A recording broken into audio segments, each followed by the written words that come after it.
top stories has to do with the price of petrol, diesel, and other fuels going up from tomorrow, Wednesday, in South Africa, March the 4th, just as the Dangote Refinery in Nigeria announced an upward review of its gantry petrol price late on Monday. Now, more fuel importing African economies are expected to, of course, ramp up their prices in the days and weeks ahead if the ongoing war in the Middle East push oil prices to $100 a barrel, according to some analysts. Let's get straight into the conversation, the war and oil conversation. My guest out of London, Professor Ken Ife, is a development economist and a public policy analyst. A great evening to you, Professor. Thanks for making time to join us this evening on the show. Thank you so much for having me. The London Brent, I'm sure you see that, $80 a barrel. What are you hearing about where oil prices is going? Boston is just going to be unpredictable because we are looking at $82 as of today. And there are projections that it could go to $100 to $120. And that is not far-fetched because even if the war stops today, the ripple effect will continue for another 1 or 2 months. So it's going to be a long wait, honestly, and the price is going to hurt. It's going to hurt. It's going to hurt. So, how much impact of the war and its economic consequences will impact African economies that depend on imported petrol, diesel, and other fuels? Yeah, this is the worst part of it because how many refineries are working in Africa? It's Nigeria, it's Dangote Refinery, South Africa, not many.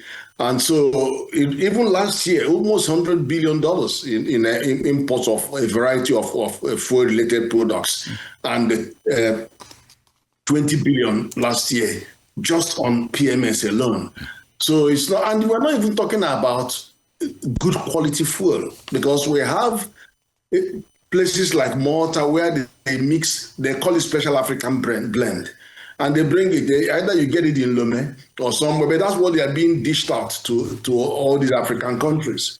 Nigeria inclusive, of course, and we are battling with those substandard fuel. So it's not going to be easy. It's not going to be easy. Prices are going to go up, and then it's going to also destabilize the central banks all over Africa that are now heading where we are expectant of lower inflationary pressure and then also bringing down rates. That's all those are going to be affected. It's going to be very tough going forward. Interesting when we try to contextualize Dangote Refinery for me under the president spreading Iran conflict with regards to the feedstock in crude that this company will need. And then the gantry prices, as it were. According to sources, Dangote Refinery will need about 13 vessels of crude to refine, but just about 5 of that or so is being supplied by the NNPC. Is the refinery caught in a crossfire, as it were, right now?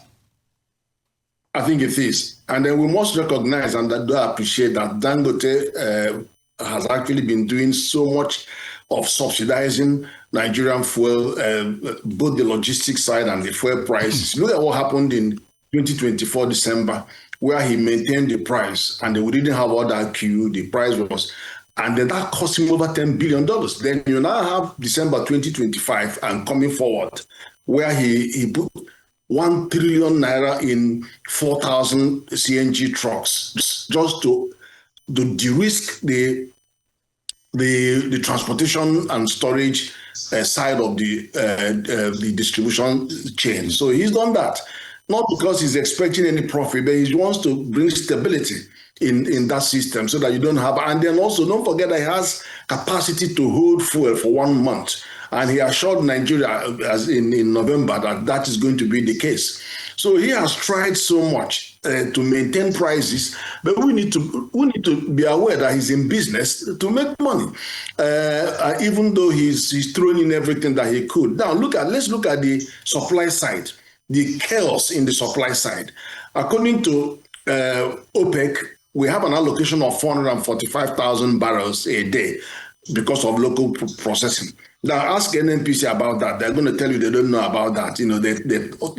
Then secondly, you have PIA that says you must satisfy domestic crude obligation before you export crude. Where are we on that? He requires 13 ships just to do the Nigerian component of processing, but he's only getting 38%. Now, but he actually needs for the overall capacity, he needs 20 ship loads, to include the export, which he needs to export to help him subsidize the local consumption. But he's not getting any of those. What is he getting? Even as NNPC gives him those small mega things, they still charge him a premium of about $3 per barrel. And then the rest of it that he has to get from third-party marketers, oil marketers, is paying as much as $6 premium on top. So for 82 naira, $82 crude, he is going to be paying them $88. So, I mean, and I have argued many times over the last 3 months that NRS should put a 5% tax, upstream tax, for non-DCO compliance. That is, those fuel that are not supplied to him, they should tax those. And that brings in extra $5 every per barrel to state government, to federal government coffers. But if that argument doesn't fly, then we're going to have other approaches, because they can't eat their cake and have it. You cannot collect this fuel at those prices and take the premium and then fail to declare those. So we're going to come to them. There's no hiding place. They can run, but you can't hide. So there are many things that are there. Okay, look at the supply side. 20% of the global supply is going to vaporize away because of the closure of the Strait of Hormuz. And then, of course, you also have the Suez. So that's going to create panic. It's already creating panic because they are beginning to attack some of the vessels that are not taking heed to the warning.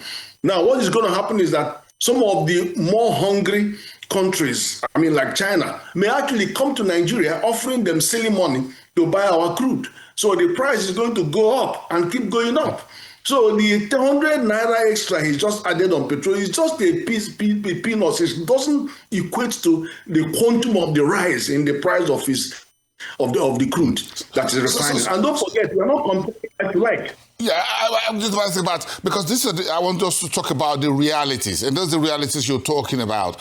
Because now you've got the vessels trapped around the Strait of Hormuz, some of them trying to go through the Suez Canal. It's not really safe. Iran is looking at whether Egypt will be the next target. If that happens, the Suez Canal was not likely going to be available as well for vessels. So that means that logistics is going up. The price of assuring the oil vessels is also going up. In fact, some international oil insurance companies say they're not going to insure oil vessels, at least for now, based on the situation on hand, because no one is sure where Iran will go, which is retaliatory attacks and all of that, perhaps some collateral damage. So the reality is that if Dangote Refinery will need crude feedstock from outside Nigeria, the time they will arrive, the price and the cost at which they arrive will definitely make petrol prices go up.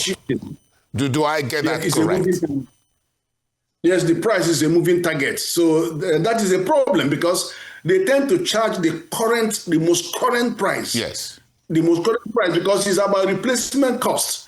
You know, if you dispose your crude, your refined products at current price, then it means that you have, and then it's going to be going up. It's such a tricky situation because they have to reflect that immediate price. If it is $82, you have to reflect it immediately and not say, oh, because I bought my crude last time at $68. No, it doesn't work like that because you have to think about replacement costs.